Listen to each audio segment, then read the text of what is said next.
Bonjour,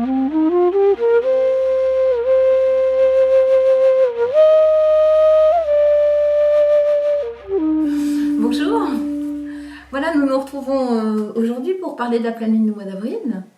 Mais avant qu'on démarre, pour décrypter cette pleine lune qui va être une pleine lune où des événements astrologiques vont se produire, des événements un peu de taille.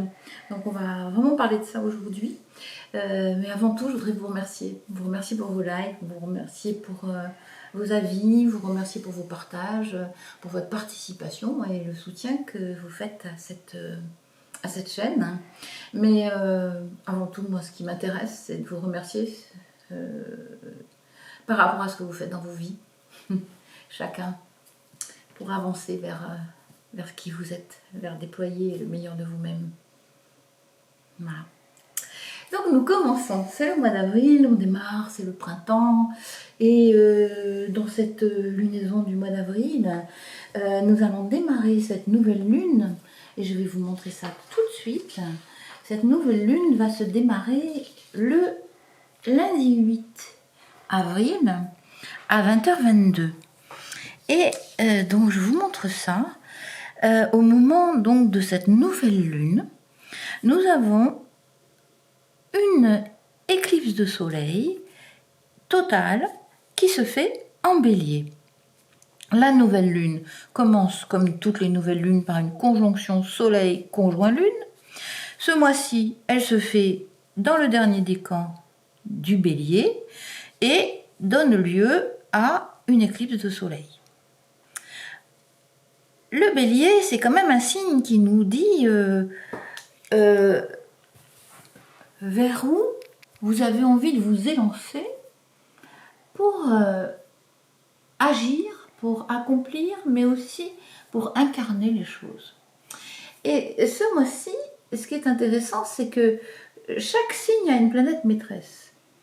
Et selon où est la planète maîtresse, on va avoir une façon un petit peu différente de vivre les énergies de ce signe. Bon, le bélier est un signe de printemps, d'élan, de renouveau de vie, de désir, et c'est un signe qui nous dit incarnez un petit peu les choses, mettez-vous en avant. Mais en même temps, selon où est Mars, on va avoir une proposition d'incarnation différente. Ce mois-ci, Mars se retrouve en Poisson. Alors je vais vous montrer ça. Mars se retrouve en Poisson, ici, et cette planète est conjointe à Saturne. Alors ça, c'est une information qui est importante. Pourquoi ? Parce que Mars, c'est une planète extrêmement spontanée. C'est une planète primaire, c'est une planète d'instinct, c'est une planète où nous nous élançons de façon extrêmement spontanée, extrêmement inconsciente, avec beaucoup d'impulsivité. Donc Mars est une planète qui, normalement, est une planète d'élan. Saturne est une planète au contraire très cérébrale, très secondarisée et qui nous demande de toujours prendre de la distance avant d'agir. La conjonction de ces deux planètes est un peu bizarre parce que c'est un peu antinomique, ces deux énergies qui vont pas trop bien ensemble, mais en même temps, si on les utilise ensemble, il y a peut-être une façon de faire pour les utiliser ensemble. Le fait qu'elles se retrouvent en Poisson, ça nous dit que le poisson, c'est un signe qui nous parle de communion, qui nous parle de nostalgie de la communion universelle primordiale. Et Saturne nous parle de responsabilité. Mars nous parle d'action. Et si on fait un petit mix finalement de ces symboles, on peut parler d'invitation à nous engager très profondément au niveau de nos actes, au niveau de nos actions quotidiennes, pour pouvoir incarner notre façon d'être en lien subtil, d'être en lien sensible les uns avec les autres, et de comment nous nourrissons aussi cette communion entre les humains. Alors on peut dire, c'est un peu paradoxal par rapport à l'époque, où les forces de division sont quand même bien remontées, et où c'est le moment où nous sommes tous en train de travailler au fond du chaudron pour aller décalaminer le fond du chaudron, c'est-à-dire aller travailler sur nos conflits intérieurs, sur ce qui nous divise, sur ce qui nous fracture, sur ce qui empêche en nous de retrouver une danse, je dirais, plus fluide, plus aimante entre nos deux polarités, puisque comme sur Terre, ce qui se passe, c'est que nous sommes dans une dualité, la fréquence sur laquelle nous vivons dans cette dimension-là est une fréquence qui est bâtie sur la dualité et qui nous invite à soit être en guerre entre nos deux polarités, soit à les manier comme une histoire d'amour, de manière à ce que ça soit une pulsation et que ce soit une danse. Soit nous faisons une danse, soit nous faisons une guerre. Et je pense qu'on est arrivé vraiment au seuil où il va falloir se déterminer. Et Saturne nous invite à nous déterminer. Et Mars nous invite à nous déterminer dans nos actions et dans ce que nous incarnons. C'est-à-dire nous déterminer vraiment en conscience, en responsabilité et dans la présence. Voilà ce que cette nouvelle lune nous propose. Comme nous partons d'une éclipse de soleil, je dirais que le soleil représente la conscience. Et cette éclipse dit que la conscience est un peu voilée et que c'est parfois un peu difficile au départ d'arriver à voir clairement avec notre conscience trouver le chemin pour arriver à apaiser nos propres guerres intérieures, ce qui serait peut-être notre participation à une pacification générale. Voilà pour la nouvelle lune. Je vous parle maintenant de la pleine lune. Alors, la pleine lune continue un peu dans la même direction et je dirais même le vent a forci au moment de la pleine lune. Elle se produit le mercredi 24 avril à 1h50 heure de Paris et à ce moment-là, le soleil et la lune bien sûr ont changé de signe. On a le soleil qui est rentré en taureau, on a la lune qui est rentrée en scorpion en face du soleil, comme dans toute pleine lune, on a une opposition soleil-lune, conscient inconscient, dans l'axe taureau-scorpion, c'est-à-dire dans l'axe de la création, et ces deux luminaires, donc soleil-lune, se retrouvent en aspect dissonant avec Pluton. Ce fameux Pluton dont on a parlé dans une vidéo, à qui on a consacré une vidéo entière, justement ce fameux Pluton qui vient de rentrer en Verseau, et qui nous questionne sur toutes les, je dirais, arriver à transmuter un peu toutes les ombres ou trouver une position nouvelle par rapport aux ombres qui circulent au sein de l'humanité et qui empêchent l'humanité de créer une réalité commune qui serait plus épanouissante pour chacun. Pluton est rentré en Verseau, donc on a dit, je vous invite à aller voir la vidéo qui est consacrée à l'entrée de cette planète en Verseau, puisque Pluton va rester en Verseau pendant 20 ans, et donc on va avoir le temps de voir ses effets. Mais déjà son entrée en Verseau et sa présence en Verseau nous dit comment l'humanité va gérer son pouvoir magique, puisque Pluton c'est le pouvoir magique.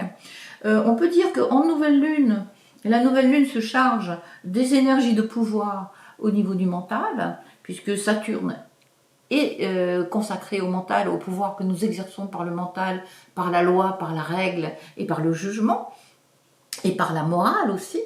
Et Pluton nous parle du pouvoir que nous exerçons en utilisant l'énergie qui nous permet, qui est mise à disposition pour que nous puissions réaliser ce que nous avons envie de réaliser. Réaliser en utilisant cette énergie, en la propulsant avec nos désirs, avec nos réactions et avec nos actions. Et donc Pluton, c'est aussi la planète de la mort, c'est la planète de ce qui perdure une fois que la forme est morte. C'est-à-dire quelle est cette énergie mystérieuse qui nous anime et qui anime le vivant et qui circule dans la trame lumineuse de la planète Terre et qui donne vie et qui prête son énergie pour que la vie pousse, repousse et change régulièrement de forme. Donc ce Pluton, il nous questionne aussi sur notre propre morbidité. Ça veut dire que tout ce qui est caché dans le fond de notre être, au niveau de je dirais nos structures un petit peu alambiquées, un peu destructrices, un peu divisantes, etc., eh bien nous allons avoir à faire du ménage là-dedans Et puis, je dirais peut-être vivre des initiations de manière à ce que la vie puisse vraiment, en passant à travers nous, nous éclairer et éclairer tous ceux qui nous entourent et éclairer la vie dans notre sillage. Voilà.